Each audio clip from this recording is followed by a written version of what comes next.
हमारे माशरे में हम देखते हैं कि कज़न मैरिजेस ना सिर्फ समाजी मसला और चपकलिशों की वजह बनती जा रही है, बल्कि संगीन मौरूसी बीमारियों की भी ये वजह बनती जा रही है। और पाकिस्तान में ख़ानदान में यहाँ पर कज़न्स के दरमियान शादियाँ आम ही नहीं बल्कि तरजीहात की बुनियाद पर की जाती हैं।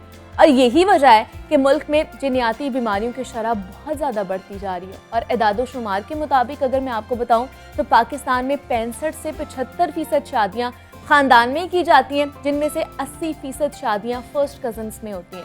और जिनमें जोड़ों में दोनों अफराद की एक जीन्स में अगर नुक्स हो तो मर्ज पैदा होने वाले बच्चों में मुंतकिल होना यकीनी हो जाता है। और मौरूसी बीमारियों में पाकिस्तान में सबसे आम जो है वो थैलेसीमिया है। और पाकिस्तान में 1 करोड़ लोग थैलेसीमिया माइनर के कैरियर हैं, जो बजाते खुद तो बीमारी नहीं है, मगर ऐसे कैरियर की अगर शादी किसी और थैलेसीमिक माइनर से हो जाए तो हर हमल में 25% चांस होगा कि बच्चा थैलेसीमिया मेजर पैदा हो सकता है। और इसके अलावा इनमें हेमोफीलिया जैसी खून की बीमारियां भी मौजूद होती हैं। और इसी तरह न्यूरोलॉजिकल बीमारियां और डेवलपमेंट डिसऑर्डर्स भी हैं, जो जिन्याती तौर पर ख़ानदानों में मौजूद होते हैं और अगली नस्लों में मुंतकिल होते जाते हैं। तो ख़ानदान में मुसलसल शादियों से बच्चों में कौन कौन सी बीमारियां मुंतकिल हो सकती हैं और इससे कैसे हमने बचना है, इस पर आज हम बात करेंगे। हमारे साथ इस वक्त मौजूद हैं डॉक्टर फौजिया अशरफ हैं, मॉलिक्यूलर पैथोलॉजिस्ट हैं। डॉक्टर, आपको खुश आमदीद कहती हूँ जागो लाहौर में। कैसी हैं आप? थैंक यू, अल्हम्दुलिल्लाह बिल्कुल ठीक ठाक। डॉक्टर फौजिया, सबसे पहले तो आपको बहुत बहुत मुबारक हो कि रिसेंटली आपको जो है अवार्ड मिला है गवर्नर पंजाब की तरफ से। कैसी फीलिंग है? फिर उसके बाद हम लोग अगले अपने टॉपिक की तरफ चलेंगे। मैं जिस तरह भी आपने प्रोग्राम के शुरू में कहा कि जो आपको हासिल है उस पर शुक्र अदा करें, तो मैं तो अल्लाह ताला की बहुत शुक्रगुजार हूँ जिसने मुझे ये इज़्ज़त भी दी। और हम कोरोना की पहली वेव से लेके 5वीं लेयर जो आई, हमारी लहर आई, उसको भी सर्वाइव करके अपने प्यारों के साथ हैं, एंजॉय कर रहे हैं, सेहतमंद हैं। तो मैं तो अल्लाह ताला का बहुत शुक्र अदा करती हूँ और आपके चैनल के तवज्जुह से बाकी अवाम का भी शुक्रिया अदा करती हूँ जिन्होंने हमारे साथ ताउन किया, एहतियाती तदाबीर इख्तियार की, जिसकी वजह से Pakistan is one of the countries जिन्होंने बड़ी सक्सेसफुली ओमिक्रॉन को भी गुजार दिया। बिल्कुल ऐसे ही है। तो अभी जैसे हम लोगों ने बात करनी है कि जेनेटिकल डिजीज़ जो है उसके बारे में, और एक जो जर्मन प्रोफेसर है उसकी भी रिपोर्ट सामने आई थी कि जो हम लोग कज़न्स मैरिजेस करते हैं उसकी वजह से जो नकाइस हैं, ये जो प्रॉब्लम्स हैं, डिसऑर्डर्स हैं, वो हमारी औलाद में मुंतकिल होते जा रहे हैं। इसकी वजह क्या है, ये हमें आप बताइए। जी मुनीबा, आप देखें कि दुनिया में world wide 1 billion people are those जिनके अंदर इंटर फैमिली मैरिजेस होती हैं। बिल्कुल ठीक है, जो फर्स्ट कज़न मैरिजेस होती हैं, और उसमें जो तनासुब है 1 in 3 है जेनेटिक डिसऑर्डर्स का। अच्छा, इसकी वजह क्या है? हमारी अवेयरनेस, हमारी कौम को इस चीज़ से भी अवेयरनेस कराना बहुत ज़रूरी है। जो जिस तरह आज आपने ये टॉपिक चुना है, ये वाला पाकिस्तान में ख़ास तौर पे देखिए, अगर आप जिस भी आपने जर्मन साइंटिस्ट का कहा, वो तो उन्होंने अपनी रिपोर्ट दी है, लेकिन देयर आर सम कंट्रीज जैसे मिडल ईस्ट है, एशिया है, ठीक है, अफ्रीका है, यहाँ पर कज़न मैरिजेस बहुत ज़्यादा हैं। ठीक है, ये फर्स्ट कज़न मैरिजेस हो या सेकंड कज़न मैरिजेस हो। अब इसमें आपने तो इंट्रोडक्शन में काफ़ी कुछ बता दिया कि दोनों पेरेंट्स में अगर जीन्स ऐसे हों जिसे रिसेसिव कहते हैं, रिसेसिव उसमें कहते हैं जिसमें आपको कोई ओवर्ट डिजीज़ नहीं होती। ठीक है, जैसे नॉर्मल पेरेंट्स हैं लेकिन दोनों के अंदर यूजुअली होते हैं 23 जोड़े होते हैं क्रोमोसोम्स के। ओके, ठीक है, उनमें से 22 जो होते हैं वो ऑटोसोमल होते हैं और एक जो होता है जो जेंडर को डिस्क्राइब करता है। अब जो ऑटोसोमल रिसेसिव डिजीज़ हैं ख़ास तौर पे, वो होती हैं जो आगे जेनेटिक्स में जेनेटिक डिसऑर्डर्स होते हैं, आगे नेक्स्ट जनरेशन में हो सकते हैं। अगर दोनों फर्स्ट कज़न्स जो हैं उनकी मैरिज हो जाती है, आपको पता है हमारे मुल्क में, हमारी जो ख़ास तौर पे एशिया में 2-3 चीज़ें हैं। वो कहते हैं कि जी हमारी जायदाद ख़ानदान के अंदर रह जाए, सोशियो इकनॉमिक स्टेटस सेम रहे, कल्चरल वैल्यूज़ एक जैसी होती हैं, उठना बैठना, और ख़ास तौर पर ये कहते हैं कि शायद हमें पता है कि बच्चा या बच्ची जो है जाना ही पहचानी है और इसमें हम मुख्तलिफ वजूहात होती हैं।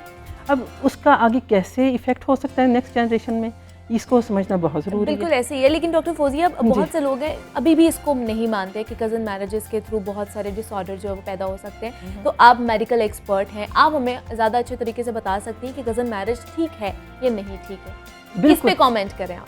देखिए, आपको मैं बताऊँ, सबसे पहले तो 93% जो है उसमें कुछ डिफेक्ट नहीं आता। अच्छा, ठीक है, लेकिन जो 7% बाकी रह जाता है उसमें शरह है 5.5 से लेकर 7% तक। और वो भी फिर कुछ कम नहीं रहती है। एक जान भी उस तरह की पैदा हो जाए तो वो पूरी आपकी सोसाइटी को बर्डन भी होता है, उस ख़ानदान पे भी होता है, माशरे पे भी होता है, ठीक है। उन पेरेंट्स के लिए बहुत बड़ा इम्तिहान पैदा हो जाता है। एज अ मेडिकल जेनेटिसिस्ट मैं आपको बताऊं कि यूनिवर्सिटी ऑफ वाशिंगटन में एक हैं प्रोफेसर एमराइटस हैं अच्छा। इसी चीज़ के, जिन्होंने इस पे एट लेंथ स्टडी की कि कितने डिसऑर्डर्स आ जाते हैं। ओके, ठीक है। इसमें उन्होंने यही देखा कि बहुत आपको एक्सटेंसिवली लोगों को डराने की ज़रूरत नहीं है, अवेयरनेस ज़रूर कराएं। बिल्कुल बिल्कुल, ठीक है। In that area of the country, जिस पाकिस्तान की हम बात कर रहे हैं, आप देखें कुछ नॉर्दर्न एरियाज़ में कुछ डिजीज़ हैं जिसमें कान यानी बहरापन बहुत ज़्यादा है, ठीक है। पूरी फैमिली अफेक्टेड है। अब वो ये देखती हैं, कहती हैं कि हमारा सोशल हमारे ऊपर प्रेशर है, हमारे अपने इलाके का प्रेशर है। अच्छा। हमारा दीन ये कहता है, दीन आपको ये नहीं कहता, दीन तो ये अल्लाह ताला, आप देखें कुरान पाक हमारे लिए सबसे बड़ी गाइड है। कुरान पाक में क्या, आप अपने निशानियाँ हैं अकल रखने वालों के लिए, ठीक है। आप तहकीक करें, साइंसी तहकीक से फ़ायदा उठाएं। आप ऐसी फैमिलीज जिनमें वाकई इस तरह की जेनेटिक डिसऑर्डर्स हैं, जिस तरह देखें थैलेसीमिया आपने जिक्र किया, बहुत बड़ा प्रॉब्लम है। हमारी मैडम जो हैं वज़ीर सेहत, इन्होंने इसके लिए थैलेसीमिया मदर एंड चाइल्ड के लिए भी बहुत काम किया है, पूरा एक इंस्टीट्यूट बना दिया है। That's a great thing. और इसके अलावा आप देखेंगे डाउन सिंड्रोम है, सिस्टिक फाइब्रोसिस है, ठीक है, सिकल सेल एनीमिया है, और इसके अलावा आप ये सेरेब्रल पाल्सी है, ठीक है। इस तरह की चीज़ें हैं जो फैमिलीज़ में रन करती हैं। तो उसके लिए आपको मैं एज अ मेडिकल एक्सपर्ट आपको ये कहूँगी कि हमें अपनी अवाम को बताने की ज़रूरत है कि जहाँ कज़न मैरिज कराएं वहाँ पे आप जेनेटिक काउंसलिंग ज़रूर करा लें। थैलेसीमिया तो इंक्लूड कर लिया है, हुकूमत ने कर लिया है। इसी तरह मार्च 2020 में पंजाब गवर्नमेंट ने चिल्ड्रन हॉस्पिटल यूनिवर्सिटी जो है, वो यूनिवर्सिटी का उसको स्टेटस मिल गया है। वहाँ पे डीन जो है मेरे बहुत ही is a very good brother of mine, professor Masood Sadiq हैं।